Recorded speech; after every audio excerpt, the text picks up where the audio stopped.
of a sudden. Hello, everybody, and welcome to another edition of Powerful People with Power for Parkinson's. My name is Kevin Curtin. I'm our Community Program Manager here in Austin, Texas, and I am very honored to be here with someone people know from our Lakeway Power for Parkinson's class, someone people know through our YouTube, but mostly they know her as Cooper's mom. Everybody, we're so glad to be here with Polly Caprio. Welcome, Polly. Hello, everybody. Thank you, Kevin. Thank you for coming here. I mean, actually, you were already here. Tell us what you were doing immediately before this, so people kind of know what goes into the PFP soup. So today was a YouTube filming day. So prior to right now, we just filmed 2 classes. We filmed a brain and body exercise class and a cardio and cognition class. And of course, Cooper helped. He was here the whole time, and he's been a good boy. But we just had fun filming. Awesome. And these videos that you filmed today, these classes will be up next week, and tens of thousands of people from all over will be watching them. I wanted to ask you, when we went to the World Parkinson's Congress, we met a ton of people who exercise with you. Yes, and that was very fun and very exciting to actually meet people face to face, because we know we have a wonderful community in the YouTube world with everybody participating with the classes, but we actually got to meet people. We met people from Alaska and Tennessee and New York and Canada and from Nigeria. We met people from all over, and so it was so exciting and very immensely gratifying to be able to meet people face to face. It really brought home the humanity of what we do and just the connections that we have. And it's amazing, you know, what we're filming here in this office in Austin, Texas, you know, is going out to the world. And my hope is that it's making people's first of all, giving them a healthy routine, but also just making their day better, you know? So yeah, because it's fun. You know, we not only are doing the exercise, and we know exercise is medicine, but we try to put a lot of fun into the different exercises that we do. We try to have fun, and we certainly have fun here in the office. Everybody's really casual and comfortable and fun, but fun is an important part of it.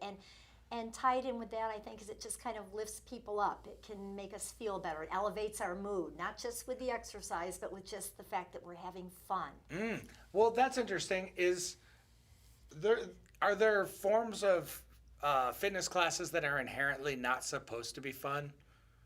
You know, like maybe CrossFit or something, you know, something that's just really intense. Do you like any things like that? Well, where you're I think it's subjective. I think you know, everybody, it's like the Goldilocks effect. Everybody has a certain kind of workout that they like, but if it's too serious and real, you know, like that style, it probably is not my kind of style. I like to have music if possible. I like to have fun. I like people smiling, and I like it when we don't take ourselves too seriously. Not to say we're not doing serious things and we're working out hard and we want the workout to be effective, but the fun is a part of it. So I agree. I think that fitness classes being fun kind of offsets the labor that you're expending into exercising, you know, and it also when you're smiling and laughing, you feel more comfortable with yourself, and then you can push yourself more. I think that's true. And the same thing with the music. It just makes it comfortable and fun. And then our perceived exertion sometimes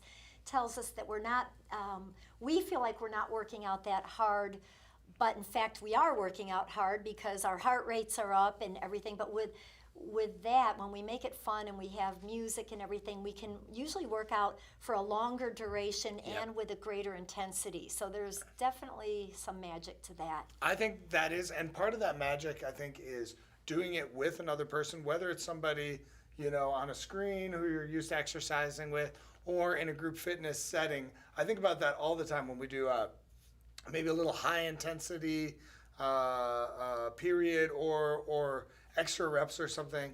I just think I would have stopped if I was doing this by myself. I wouldn't have Exactly. gone the extra 30 seconds or something. Right, it But makes that, a huge difference when you have somebody to work out with a partner. Same thing when I take Cooper for his walks in the morning, just the fact that he and I are partners with the exercise. He's like my personal trainer. He won't let me take a day off. He's like, we've got to go out for our walk. Come on, Mom.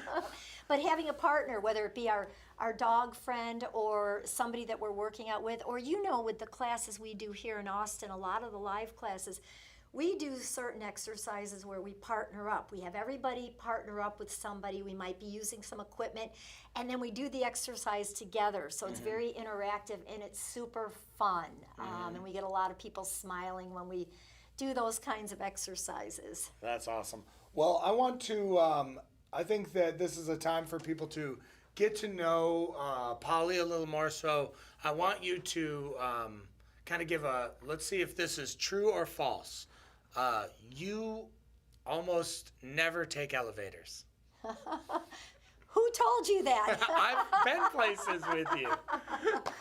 That is, in fact, true. Ding, ding, ding. That's a healthy habit for you. It's a healthy habit. I can't remember the last time I've taken an elevator. If I take an elevator, it's because I have to. I don't know where the stairs are, or they're off limits for whatever reason. So I just enjoy doing that. And a lot of times, believe it or not, taking the stairs is faster, so it's more efficient than waiting for an elevator. So, but at some point you probably made the decision, I'm gonna be a take the stairs person. And was that because you'll build muscle and burn calories and be healthy? Was that the idea, that it's more of a workout to take the stairs, or are you afraid of elevators? Oh, I'm not afraid of elevators. No, I have nothing against an elevator. But I think that all of the activity that we do, movement is good, motion is lotion, motion is healthy, it helps with circulation, and every time we do things like that, it adds up to a sum bigger than the individual parts. It's just overall healthier for us. And I can tell you, for me, I just feel better when I do things like that. Yeah. People probably think I'm a little crazy, but it's just how I like to do things. No, it's very admirable. But I am thinking now, like, there's some pretty tall buildings in the world. What would be the amount of flights where you said, no, I'm taking the elevator? Oh, that's a good question. I'm thinking when we've done like the ninth floor maybe, that's a pretty good workout, going up and down the ninth floor, especially if you are doing it several times a day. But I'm up for the challenge. You're up for the challenge? That's awesome. Another healthy thing that I learned from you that I now incorporate into my life, probably on a daily basis, is the concept of little exercise snacks. Yes. That you don't need to block out 40 minutes to exercise. Right. That you could just say, you know what, I have 5 minutes before I have to go do something, right? I can just do this one exercise that's fun to me or that I know I should do. And is that part? Absolutely. And that means, we can still do a 40-minute workout, but then during the day, it feels so good to stretch our legs, go for a little walk, maybe walk out to get the mail from the mailbox. Maybe if we're sitting a lot, doing some exercises to help with posture, help open up through the shoulders, and even exercising our eyes. A lot of times we're sitting reading or sitting at a computer, and our eyes need to take breaks where we look in the distance, so just any kind of movement seems to be good for our bodies. Our bodies were designed to move, so the more we do, the better. Like even right now, I feel like it'd be really nice to do a few of these, and thank you, Kevin. So you're doing them with me, and I love this, and I hope you're doing these too. If you're watching right now, please join us, because these kinds of movements can help so much. You should see me on an airplane too. It's the same kind of thing. Sitting there and then maybe pointing and flexing the feet. And there's a lot you can do. I'm developing a whole little routine for when I'm on an airplane, because Really? it's hard to sit for that long, and even stomping, little stomps and things like that. So there's a lot we can do throughout the day, and those little things add up in such a beneficial way. Mm-hmm. So I encourage everybody to do those exercise snacks. That's right. Or they might be hand exercises, some of the ones that we do, touching our fingers to the thumbs. Yeah. I like to knit. That's one of my hobbies. And my hands, sometimes they get stiff. And so I do a lot of the exercises that we do in class, and they just feel so good. That's the interesting. bear claw and different ones. So musicians worry a lot about repetitive motion injuries, Oh, yeah. so stretching is important for that, and exercise in the hands too. Give us an example of something that you could knit. Oh, I can knit hats and purses and scarves. I've made some sweaters and, a variety of things. Wow. And has this been only in recent years, in the resurgence of popularity of knitting, or have you been knitting for... My grandmother taught me how to knit when I was 9 years old, and so that's where I learned. But then there were many years that I didn't knit, and then I think I started about 30 years ago again knitting more. And it's just it's rhythmic. It's very, very satisfying to just sit and knit and to create something and to have something that's practical. I'll tell you, the mittens that I used to make, I don't make them as much anymore because now we're living in a warmer climate, Austin. The mittens were the warmest mittens you could ever find because Really? I would make them big and shrink them down so they were felted, and same with the hats. I made some really warm, beautiful things. Yeah, that's fantastic. Well, speaking of living in Texas, tell us about where your weekly classes are. Of course, you come to Austin, and just yesterday you subbed at a class in Austin, and you certainly teach in Austin. But tell us about the areas that the Tuesday and Thursday class that you teach are, because they're really interesting. Sure. So we have a class in the Lakeway area and in the Spicewood area of Austin. And Austin really is still not that big, so that it's kind of nice because we can drive to different locations here and go to the different classes and help out with subbing and everything. But Lakeway is where we have one of the classes. We have a really great library out in that area, and the library has donated space so we can conduct the class there. And then the same library has a location in Spicewood, which is the home of Willie Nelson. Mm-hmm. That's right. And so they also donate the library space. So we have these classes out in the community. So it's great because when people come to take the class, a lot of times they're bringing books in or staying afterward and checking books out because it's so convenient. It's a real nice community feel. Oh, I was just saying, there's multiple people in your class who are returning 4 or 5 books at a time. They are avid readers. They read so much. Yeah, and well, one of the things is that one of the class participants, and I won't put her on the spot, although I know she wouldn't mind. I said, "You read this many books in a week?" And she said, "Well, it's really hard to sleep when you have Parkinson's." And I thought, that's such a great thing because, I think a lot of us, maybe people my age, when we can't sleep, we're scrolling on our phone, which is not a great behavior to get you to be restful and fall asleep. Right.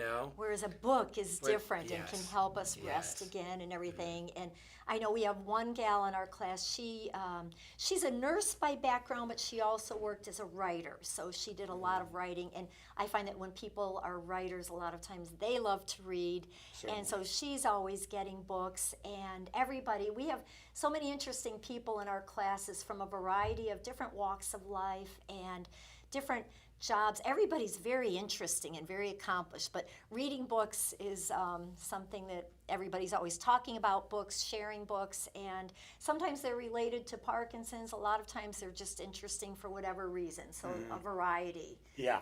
But Yeah. so we like being at our local library. That is good. It is. Both of them are wonderful environments. Lakeway is such a perfect, little community. It's just, and the people there are wonderful. Yeah, it's special. It's great. So before you lived in Texas, you lived in? We lived in Minnesota. Oh, you lived in Minnesota Yeah, too? yeah, yeah. Did I surprise you on that? You surprised me. You stumped the interviewer. Okay. I thought you I've were. lived I in thought you were. different places. So Right. moving here was from Minnesota. So I know all about cold weather, and that's why I knitted a lot of hats and mittens and scarves and things that really were practical, things that I needed to make just to survive and all that. But What were you doing when you were in Minnesota? What was your main? So I was still teaching classes. I've been teaching fitness classes for over 40 years. Is that possible? I guess it is. And Well, that would be since the mid '80s. yeah, and so I've taught a variety of different classes, step classes, cardio classes, silver sneakers classes, and one of the reasons I was interested in getting on board here with the Power for Parkinson's was when we lived in Minnesota. I actually, the director where I worked had Parkinson's. Oh, wow. And there was a participant who had Parkinson's, and I saw that their movement was affected, but they could do so much, and they had such hard, like brave attitudes, good hard working attitudes, but I realized I didn't know a lot about that. And when we moved here, I knew I wanted to continue teaching classes, and I did an online search, and I found out about this new nonprofit organization, Power for Parkinson's, and it described the program that they had, and so I reached out to Nina and Susan to see if they were interested in maybe having a class out in the Lakeway area. And Nina responded immediately, and she invited me to take a class. So I went downtown to take one of Lauren Lewis's classes. Really? It was at Covenant. And I remember walking in there, and I was blown away. It was so beautiful. I was like, everything here is so right. Like, she had a way of connecting with this group of maybe 30 people. There was such a good rapport between Lauren and the class. Everybody was fully engaged. They were working so hard. They were able to do everything that she had them doing. She incorporated the vocals, things that I had never seen done in any kind of exercise class before. And I tell you, I love the fact that the classes were and still are free. They wanted to include as many people as possible. The classes are held in community places like churches and libraries, places that will donate space for us. I thought everything Power for Parkinson's is doing is being done in such a good way for the right reasons, and it was creative, it was different, and I saw where it was successful. I saw where the movement was really good across the board with different people at different stages of Parkinson's. Yeah. And as an instructor, the hardest thing is accommodating people of different abilities and levels, right? Yeah. And so what I saw, I was so enamored with the program, and so I said, I want to be on board with this. I think what you're doing is very important, very good, you're creating something new and different, kind of like pioneering in the field. And so I got on board, and now it's been, since 2015, so it's been 11 years, and it's, I feel like it's a real honor and privilege to be part of the organization. Well, you touched on something. First of all, it's an honor for everyone to have you be part of the organization, and during that time you've become such a huge part of it. But you touched on modifying for different people, and that I think is a really good thing because, like you said,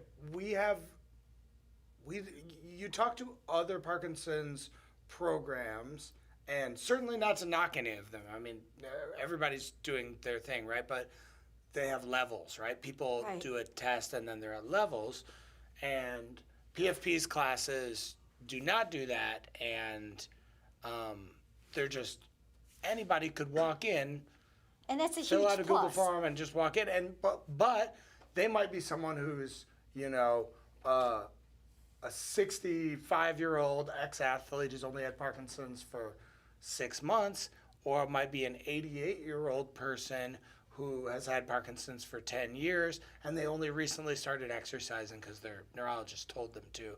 And so they're going to have very different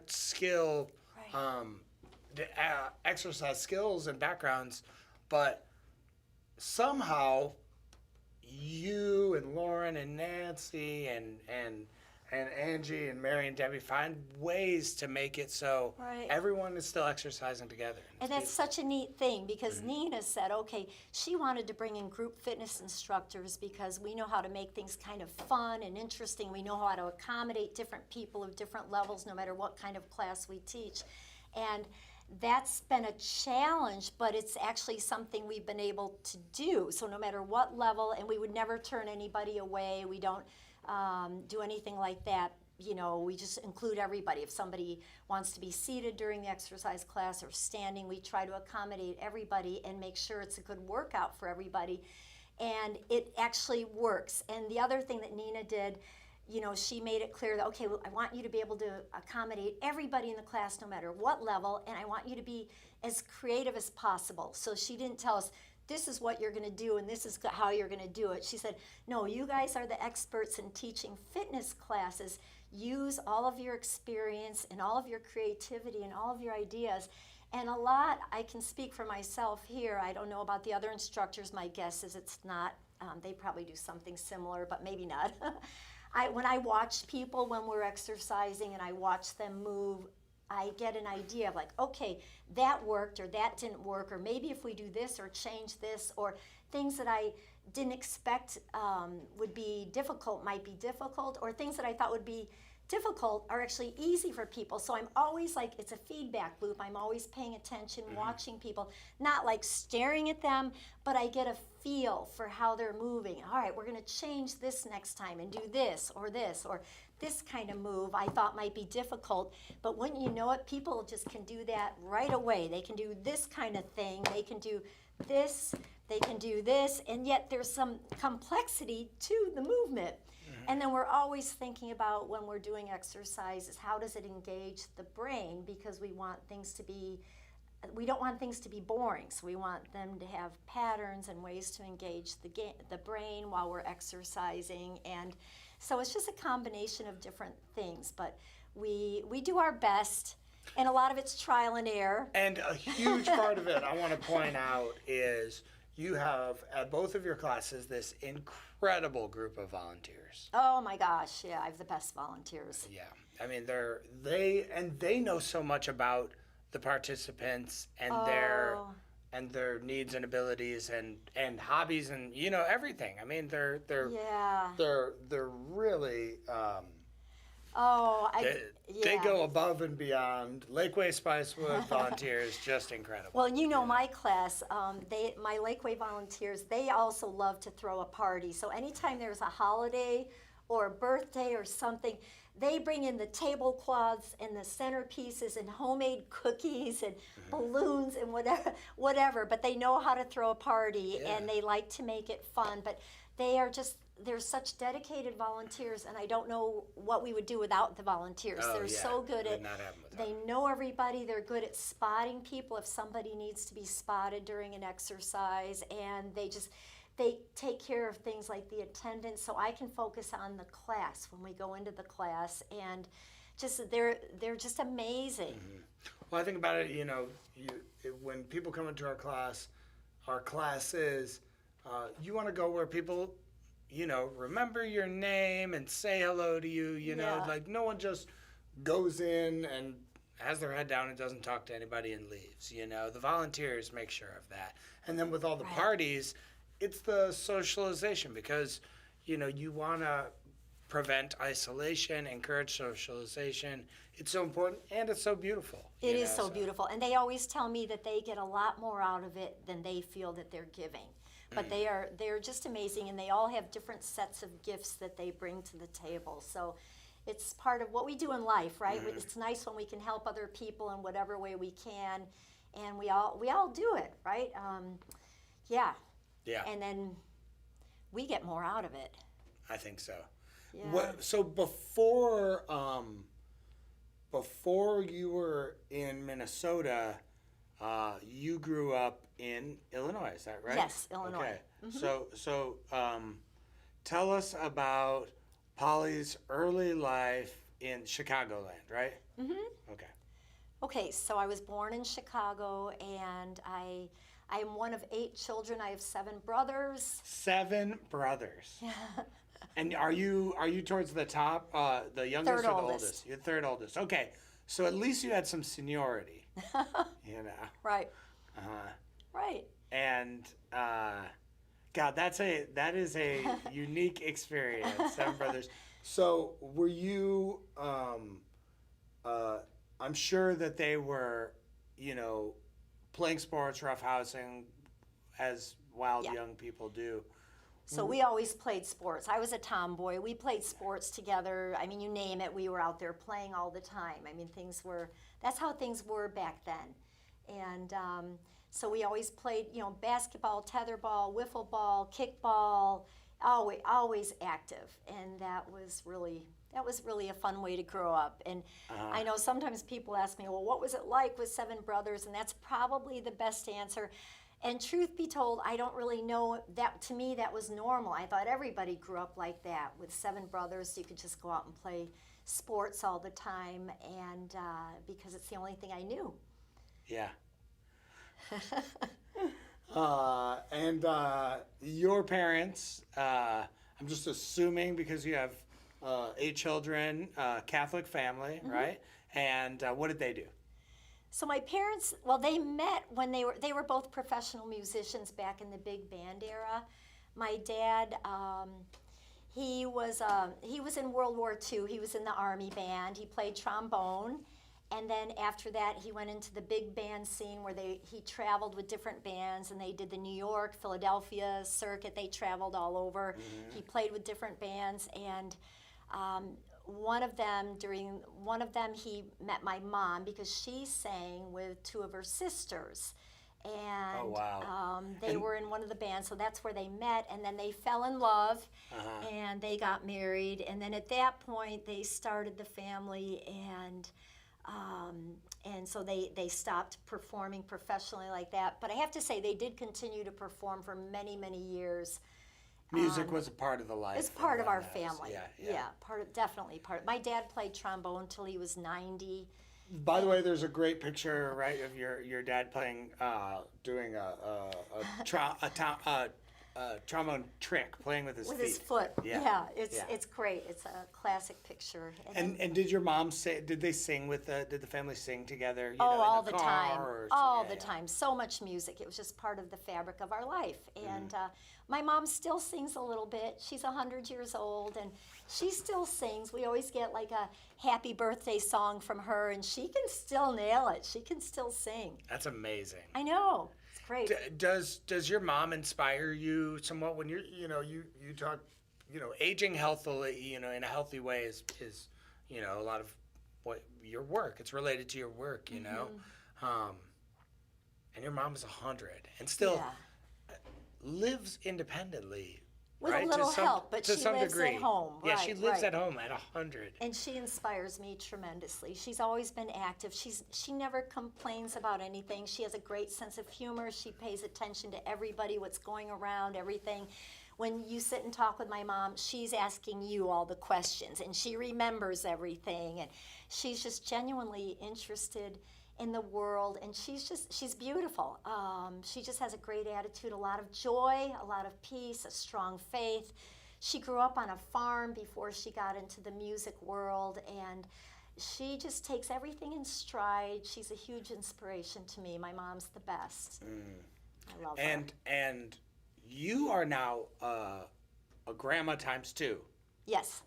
And I know that's, one of the greatest gifts ever. That's the best thing too. Yeah. Oh, absolutely. Yeah. But your grandma was also a big figure in your life too, right?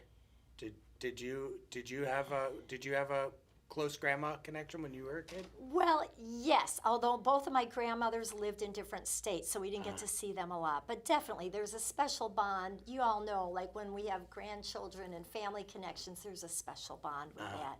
Oh, yeah. Amazing. Okay, so Chicago is where you began doing group fitness, right? Yes. Okay. Was there ever a time, I think, even with people who make their career in something, there's usually a time when they're, wait, can I do this? Did you ever have that, question of self-doubt or anything like that? And then how did you, or did you just take to it like that? Well, I studied public health, health and safety education in college, so I was a health educator, and everything I learned with my education kind of steered me toward fitness, because exercise can help prevent so many different kinds of health conditions, and then inevitably we all have different health issues, and exercise helps us manage those, so Yeah. to me it's like exercise was such a huge thing, and so I just felt drawn to it. And when I started teaching, I just thought, I think I'm born to do this. This is what I'm supposed to be doing. And now that doesn't mean I don't have doubts, because even I feel like I'm always learning and always trying to grow and improve and question things and think, oh, okay, I should have done this differently or whatever. It's like you always feel a little bit like I could have done better, but I do feel like I'm supposed to do this. So I'm glad I feel so fortunate that I'm able to. And tell me about what was on trend in fitness at the time when you were starting. That was back in the day. Because we were just talking about, the like with health stuff. I mean, even like what society focuses on. Right. It changes. It changes so much. I've seen so many changes throughout the years because I've been in the field for so long. Do you remember what was the kind of like? Back in the day, it was all the aerobics, the cardio, the Jane Fonda, the Kenneth Cooper, the whole thing about that whole term, the term of aerobics. So that really shaped me, because the whole idea of when we exercise, we want to exercise the cardiovascular system and get the oxygen and aerobic exercise. That was what the big emphasis was. And then it's changed over the years, and now there's a lot of talk, even the last how many years it's been about strength training and fitness for the ability to function. There's talk about lifespan versus health span, not just how long the quantity of our lives, but the quality of our lives, how we're managing, how active we can be. And so it certainly has changed, and I think it's interesting because it's all good, and the important thing is we should always be exercising. Exactly. And it's never too late to exercise, so wherever we are, we want to do what we can do and do our best and know that it's so important, and it helps every system of the body, the cardiovascular system, and if it's good for the heart, it's going to be good for the brain. We know that it helps neurological things, it helps with every system of the body. It can be digestion, it can be the muscular strength of doing the things we need to do. When I pick up the bags of dog food for Cooper, they're like 40 pounds. I've got to be strong enough to pick those bags up. And Cooper just lifted his head upon. It was that he heard food. Dog food. Cooper's favorite thing is food.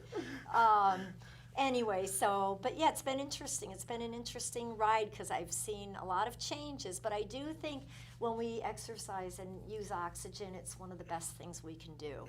And I think there's also a happiness and emotional component to it too. Definitely, definitely. We feel better. Yeah, we feel better. Yeah.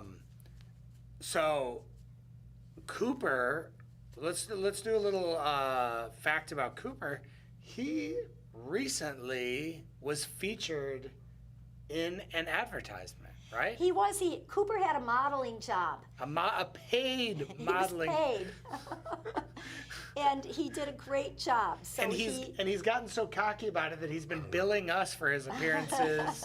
He wants scale for his appearances in the PFP videos. He knows he's a good boy. But anyway, yes, he had a paid modeling job. So it was for a sports company, and he did a great job. They were so pleased with what he did. So good job. And that's for, we might as well, make it worth the advertising money. It was for Academy, which is a great sporting store in Texas. And Cooper was you're a very good boy, but he's not the first person in the family to have a modeling job, right?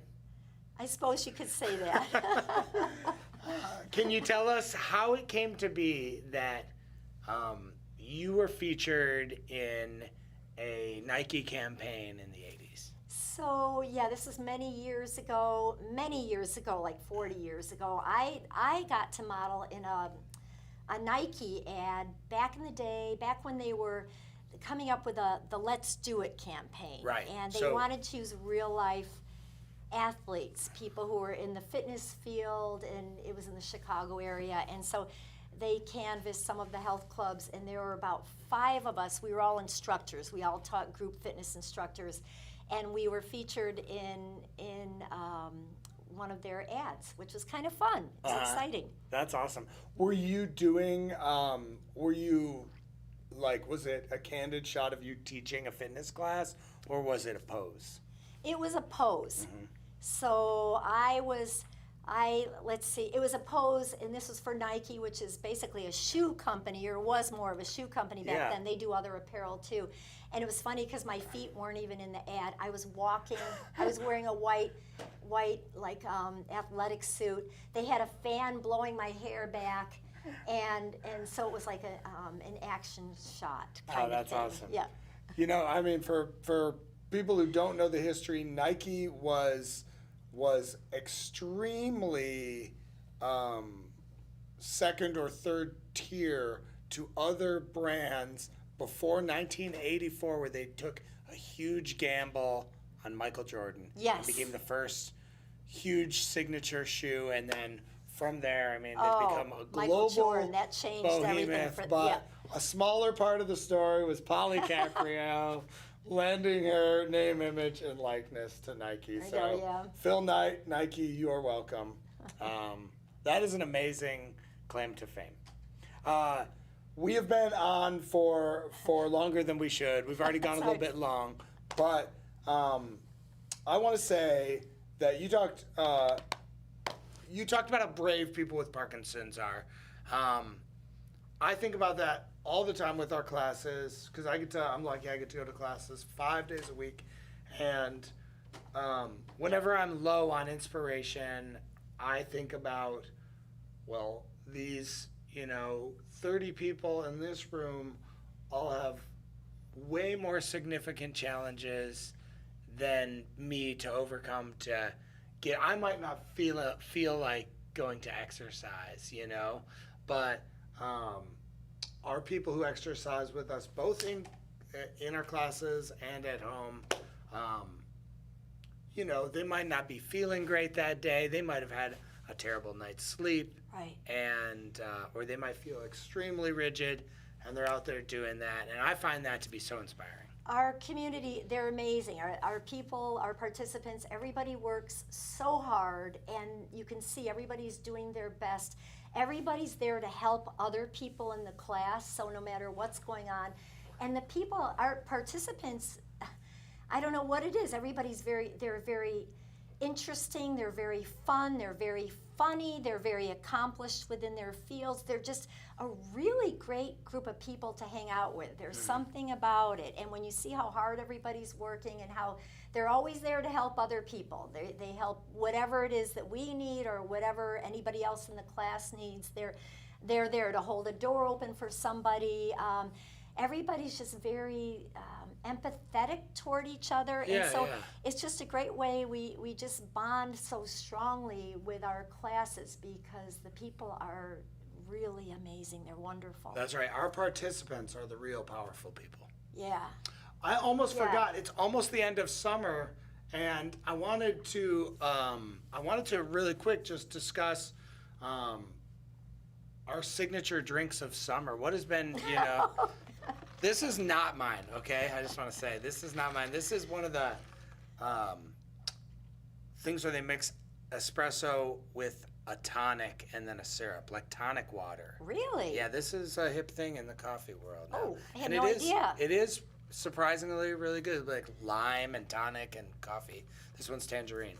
But Polly, what have you been drinking this summer to stay refreshed and stay healthy? I'm a big water drinker, and I highly recommend that everybody drink a lot of water, but I do have a refreshing. I thought you were just going to choose water. But I Wow, love great water, choice. And I drink so much of it, and I think I just did a continuing education book, and there's a whole chapter on the importance of water, and believe me, it affects everything. It's so important. Okay.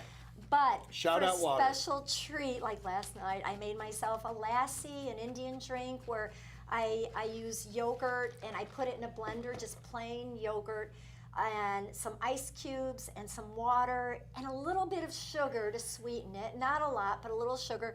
And then I froth it all up in the blender. And it's such a great summertime drink. It's so easy to make. It's so refreshing. And the other thing I love about it is I feel really good after I drink it. Yeah. So it's easy to make a lassi at home. So that's my And little fun it's got drink. some protein. It's got some healthy cultures. Calcium, probiotics. You're right. It's actually very healthy. Oh, that's a great summer drink, Polly. All right. Well, go make yourself a lassi of your flavor choice. And of course, don't forget to drink water. Thank you so much for watching this interview. Thank you all. And we've had a great time. Polly, I've had a great time. I've had a great time. Talking Thank and you, getting Kevin. to know you more. Still, even though we've known each other for a long time, still surprises. Next time I'll ask you the questions. Oh, no. Oh, gosh. Okay. We'll get them, right? Okay, yeah. Bye. Well, until then, thank you for tuning in, and we'll see you next time. And Cooper, you get a treat. He was making noises. Make for with a treat. How long do we go?